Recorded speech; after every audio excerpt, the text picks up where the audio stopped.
नमस्कार, प्रणाम। मैं योगी सिद्धार्थ मेडिटेशन हब चैनल के इस वीडियो में आज the science of pranayama and meditation के बारे में कुछ बताऊंगा। इस वीडियो में हम समझेंगे कि प्राणायाम से और मेडिटेशन से हमारे बॉडी में, हमारे शरीर में साइंटिफिकली क्या क्या चेंजेस आती हैं। तो चलिए शुरू करते हैं।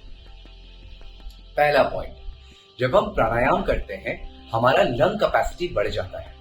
तो लंग कैपेसिटी को हम किस तरह समझते हैं? हमारे लंग्स के भीतर एल्विलाइज नामक बलून लाइक स्ट्रक्चर्स होती है। जब हम नॉर्मल श्वास लेते हैं तो एक पर्टिकुलर लंग कैपेसिटी में हमारा लंग्स फिक्स हो जाता है, पर जब हम रेगुलर प्राणायाम अभ्यास करते हैं यह अनयूज्ड एल्विलाइज या तो फिर यह अनयूज्ड बैलून सैक्स धीरे धीरे ओपन अप करने लग जाती है।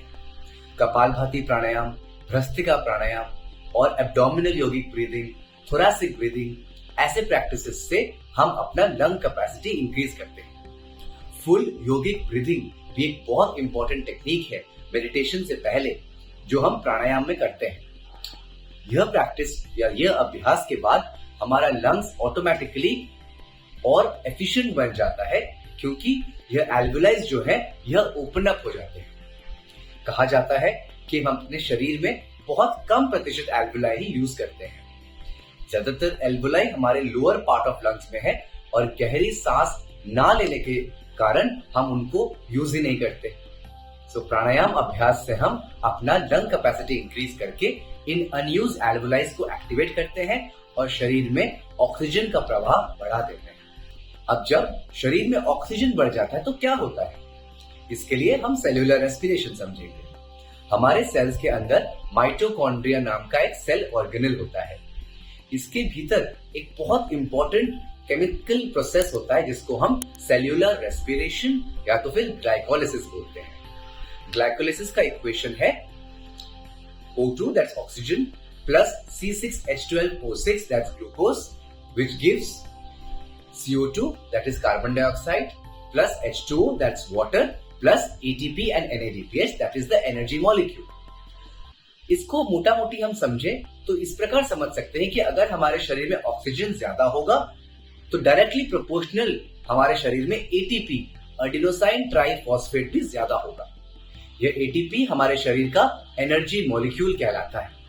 शरीर में जब ज्यादा एटीपी रहता है तो शरीर ज्यादा एनर्जाइज रहता है। तो प्राणायाम के बाद हम सेल्यूलर रेस्पिरेशन में समझते हैं कि जब लंग कैपेसिटी बढ़ जाती है, सेल्यूलर रेस्पिरेशन भी इंक्रीज हो जाता है, हमारे शरीर में एडिनोसाइन ट्राइफॉस्फेट या एटीपी मॉलिक्यूल्स भी बढ़ जाते हैं। अब प्राणायाम के बाद हम आते हैं ध्यान की तरफ। जब हम मेडिटेशन करते हैं तो हम अपने ब्रेन के नर्व सेल्स को रिलैक्स करते हैं।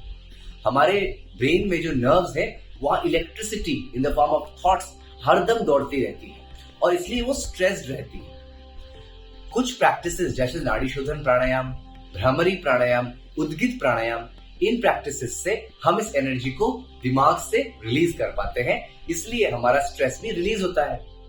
इसके बाद जब हम अपने प्रैक्टिसेस से इस एटीपी को ब्रेन की तरफ ले जाते हैं और अपने नर्व्स को रिलैक्स करते हैं तो ऑटोमेटिकली नर्व सेल रीजनरेशन हमारे ब्रेन में शुरू हो जाता है।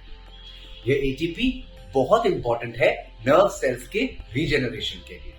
तो मेडिटेशन में हम पहली बार इस एनर्जी को रिलीज करते हैं, एक्सेसिव एनर्जी को। इन नर्व सेल्स को, न्यूरॉन्स को हम रिलैक्स करते हैं और रिलैक्स करने के बाद जब हम उसमें एटीपी नामक मॉलिक्यूल्स प्रोवाइड करते हैं, ऑटोमेटिकली वो नर्व सेल्स रीजनरेट करने लग जाती है।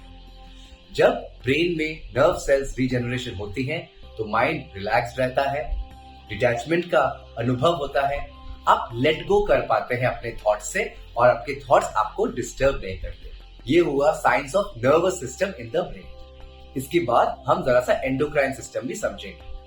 कुछ प्राणायाम प्रैक्टिसेस से या मेडिटेशन प्रैक्टिसेस से हमारे ब्रेन के हाइपोथैलेमस रीजन से, पाइनियल ग्लैंड से कुछ हैप्पी हार्मोन भी रिलीज होती हैं। इसका नाम डोपामिन, सेरोटोनिन, ऑक्सीटोसिन होता है। यह हार्मोन्स हम ज्यादातर एक्सटर्नल स्टिमुलाई से रिलीज करते हैं जिसके साइड इफेक्ट्स होते हैं। फॉर एग्जाम्पल, डोपामिन के लिए एक इंसान स्मोक करता है, पर जब आप प्राणायाम अभ्यास करते हैं, मेडिटेशन करते हैं, धीरे धीरे यह हैप्पी हॉर्मोन्स हमारे ब्रेन से ऑटोमेटिकली और नेचुरली रिलीज होने लग जाते हैं। तो इसलिए एक मेडिटेशन प्रैक्टिशनर बिना किसी एक्सटर्नल स्टिमुलस के नेचुरली आनंद या जॉय या सेटिस्फैक्शन का अनुभव कर सकता है। सिमिलरली ऑक्सीटोसिन, जिसको हम लव हार्मोन बोलते हैं, एक सामान्य मनुष्य के लिए जब एक्सटर्नली उसको प्यार या तो अनुभव करता है या लव अनुभव करता है, तभी ऑक्सीटोसिन रिलीज होता है और वो फील गुड फैक्टर उसको एक्सपीरियंस करने को मिलता है। पर जो एक मेडिटेटर होता है, जो एक योगी होता है, जो रेगुलरली मेडिटेशन करता है, उसके ब्रेन में नेचुरली ऑक्सीटोसिन रिलीज हो जाता है। तो उसको अपने आप से ही इस संसार से, उस पूरे जगत से उसको प्रेम का अनुभव वो कर पाता है। So for a Yogi, he does not depend on any external stimulus for love, rather he is in love with existence.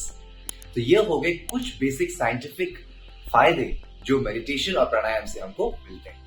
प्रणाम, नमस्ते।